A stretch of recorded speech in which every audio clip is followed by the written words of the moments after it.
Hello everyone, আসসালামু আলাইকুম। রিমিস টুকিটাকি ইউটিউব চ্যানেলে আপনাদের স্বাগতম।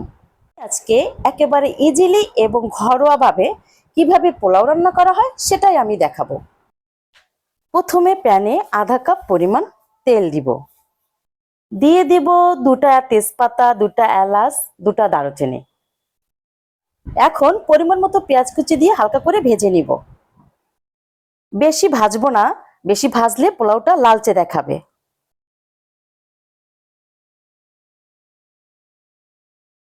পেঁয়াজ ভাজা হয়ে গেছে। এ পর্যায়ে আমি আধা চামচ আদা দিয়ে দিব। একটু হালকা করে ভেজে নিব যেন আদার গন্ধটা না থাকে। আদাটা দিলে পোলাওতে দারুণ একটা ফ্লেভার আসে। এখন আমি চিনি গুঁড়া চাল পরিষ্কার করে ধুয়ে পানি ঝরিয়ে রেখেছি, সেটা প্যানে দিয়ে দেব পরিমাণ মতো লবণ। এখন আমি চালটা ভালোভাবে ভেজে নিব।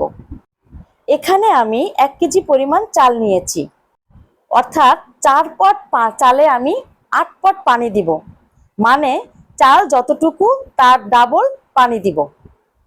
চালটা বেশি ভাজলে পোলাও ঝরঝরে হবে। পোলাওটা আমার ভাজা ভাজা হয়ে গেছে। এখন 8 পট গরম পানি তাতে দিয়ে দেব। এখানে অবশ্যই গরম পানি দিতে হবে। এখন একটু নাড়াচাড়া দিয়ে দিব 4টা কাঁচামরিচ এবং সামান্য পরিমাণ একটু চিনি দিলে পোলাও সফট হবে এবং খেতেও দারুণ লাগবে। এখানে আমি কোনো দুধ ইউজ করব না, দুধ ছাড়াই পোলাওটা রান্না করে নিব। চুলার আঁচটা হাইতে রেখে ঢাকনা দিয়ে বলক আসা পর্যন্ত রান্না করে নিব।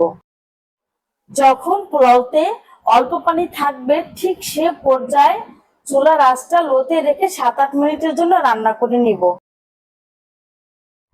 7-8 মিনিট পর পোলাওতে 2 চামচ ঘি দিয়ে দিব। ঘি দিয়ে 2-3 মিনিটের জন্য ঢাকনা দিয়ে রাখবো। এখন পোলাও অলমোস্ট রান্না হয়ে গেছে। দেখুন পোলাওটা কত সাদা এবং ঝরঝরে হয়েছে। আজকে আমি খুবই সিম্পলি এবং ঘরোয়াভাবে পোলাওটা রান্না করেছি, তো আপনারা একবার হলেও ট্রাই করবেন। রেসিপিটি কেমন লাগলো তা কমেন্টে জানান। ভালো লাগলে লাইক শেয়ার করে চ্যানেলটি সাবস্ক্রাইব করে রাখবেন।